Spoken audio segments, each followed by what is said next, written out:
El Parkinson es una enfermedad neurodegenerativa crónica que se produce por la destrucción de unas neuronas en un núcleo cerebral que se denomina sustancia negra y que produce la disminución de un neurotransmisor que se llama dopamina, una sustancia que nos permite regular distintos circuitos neuronales que se encargan del control del movimiento.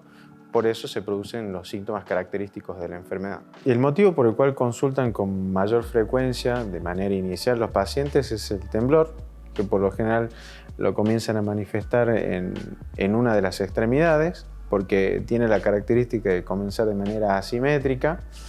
y también la torpeza en los movimientos de la mano, a veces se le caen objetos, o en los miembros inferiores con caídas frecuentes del paciente, y a veces también algunos trastornos del lenguaje. La enfermedad lamentablemente no tiene una cura actual, pero ayuda muchísimo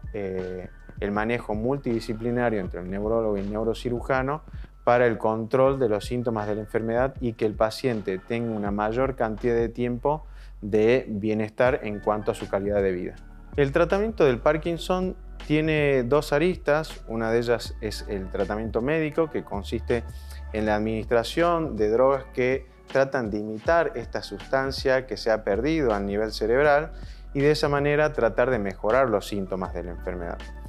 No obstante, hay pacientes que comienzan a tener dificultades en la respuesta al tratamiento médico, ya sea porque la medicación tiene un efecto más corto que lo deseado o no genera el efecto deseado o más bien produce efectos adversos, y en ese caso ya entraría en juego el tratamiento quirúrgico mediante la estimulación cerebral profunda. Principalmente los pacientes candidatos tienen que ser aquellos que continúan respondiendo a la medicación, porque es uno de los requisitos más importantes, que el paciente responda, pero que tenga ciertos problemas con esta, ¿sí? Una de ellas sea que el efecto sea de corta duración o que genere efectos adversos indeseables como movimientos anormales, o bien que el paciente tenga algunas fallas en las dosis, es decir, consume la medicación pero esta no le ejerce ningún efecto. Cuando comienzan a ocurrir estas fluctuaciones en la respuesta a la medicación, ya se supone que el paciente puede ser candidato a la cirugía, pero tiene que cumplir con otros requisitos. El paciente no debe ser muy anciano, es decir, por lo general tratamos de que los pacientes sean menores a 70 años. Después tiene que tener una evaluación neurocognitiva buena, por eso es que la evaluación previa a la cirugía de estos pacientes requiere de un estudio multidisciplinario con un neuropsicólogo y un neurólogo que hace también una serie de evaluación de la respuesta del paciente al tratamiento, y no tiene que tener ninguno de los otros trastornos no motores del Parkinson, como por ejemplo una depresión mayor o una psicosis, trastornos neuropsiquiátricos que deben ser descartados también para que el paciente pueda ser candidato a la cirugía. Los beneficios de la cirugía es tratar de que el paciente pueda tener un efecto de mejoría de los síntomas de manera más continua, porque aquellos pacientes que reciben tratamiento médico tienen la dificultad de que existen unos picos de mejoría y unos descensos bruscos en el efecto de la medicación. La estimulación logra que este efecto sea de manera más continua y que la dosis de la medicación muchas veces pueda reducirse, es decir, que tengan que tomar menos frecuentemente la medicación. Esta cirugía es una cirugía mínimamente invasiva que consiste en la colocación de unos electrodos muy finos de aproximadamente 1.3 milímetros de diámetro y que se colocan en distintos núcleos cerebrales profundos con la finalidad de mejorar ciertos síntomas de la enfermedad. De acuerdo al predominio que presenten estos síntomas en la enfermedad del paciente, es el núcleo que uno trata de seleccionar para estimular. Esta estimulación se logra mediante una batería que es muy similar a un marcapasos cardíaco, que se encarga de transmitir actividad eléctrica a estos núcleos cerebrales y de esa manera regular todo este circuito neuronal y mejorar de esta manera los síntomas del paciente con Parkinson. Normalmente la preparación necesaria para este tipo de procedimientos requiere que el paciente, más que nada para evitar las cuestiones infectológicas, es decir, para prevenir un poco más los procesos infecciosos, que el paciente sí tiene que raparse. Normalmente se se lo anticipamos en el consultorio para que ellos sepan, lo instruimos para que sepan qué es lo que va a ocurrir en la cirugía y después obviamente necesita toda la preparación prequirúrgica como cualquier paciente que tiene que operarse sin nada específico. La cirugía normalmente dura aproximadamente 8 horas y consta de 2 partes. Una parte en la cual el paciente va a estar despierto porque necesitamos de su colaboración continua para la evaluación neurológica y la respuesta a la estimulación durante la cirugía. Esta evaluación neurológica se realiza a cabo por parte del equipo de neurología y posteriormente, una vez finalizada la colocación de los electrodos cerebrales con el paciente despierto, se procede a la segunda parte de la cirugía en la cual se coloca el dispositivo estimulador, que es la batería,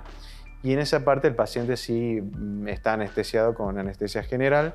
y durará aproximadamente unas 2 horas, mientras que la primera parte es la que mayor tiempo nos lleva porque hay que tratar de evaluar específicamente la respuesta neurológica del paciente a distintos parámetros de estimulación durante la cirugía. Existen 2 tipos de baterías. Existe una batería recargable que tiene una duración más prolongada de aproximadamente unos 10 años, pero tiene la desventaja que uno tiene que recargarla cada cierto tiempo. La batería no recargable tiene una duración menor de aproximadamente unos 5 años y tiene la ventaja de que uno no tiene que preocuparse más por la batería.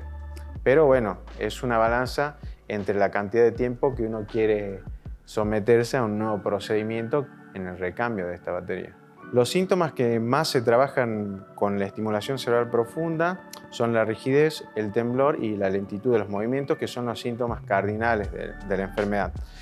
No responden muy bien a este tipo de tratamientos los síntomas que no están asociados a estos trastornos del movimiento, como por ejemplo la depresión o los trastornos psiquiátricos o trastornos obsesivos, compulsivos, que por lo general no responden. Tampoco responden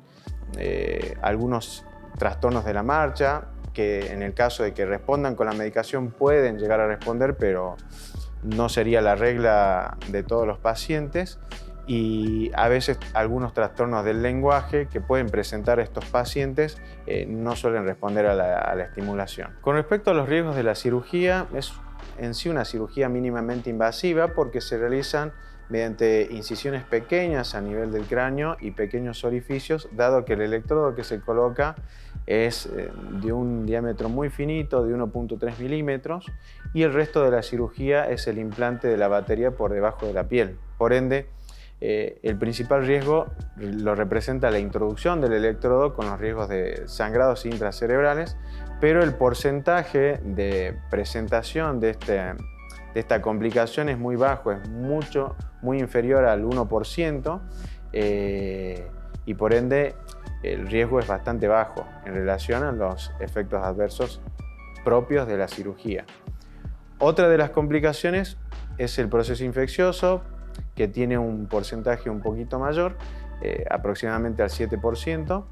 pero esto es disminuido con toda la preparación previa a la cirugía y la manipulación de manera aséptica de todos los elementos que se van a implantar. En la actualidad, con respecto a los avances tecnológicos en la estimulación cerebral profunda, disponemos de alta tecnología caracterizado principalmente por la facilidad de modificar los parámetros de estimulación por medio de un dispositivo similar a una tablet en la cual uno puede ir modificando los distintos parámetros de estimulación y de esta manera tratar de adecuarse lo mejor posible a los síntomas específicos de cada paciente. Otra de las ventajas es la reversibilidad, dado que esto, al ser una estimulación y no una cirugía lesional como se realizaba anteriormente, es que puede ser removido todo el sistema sin que haya ningún tipo de consecuencia en el paciente.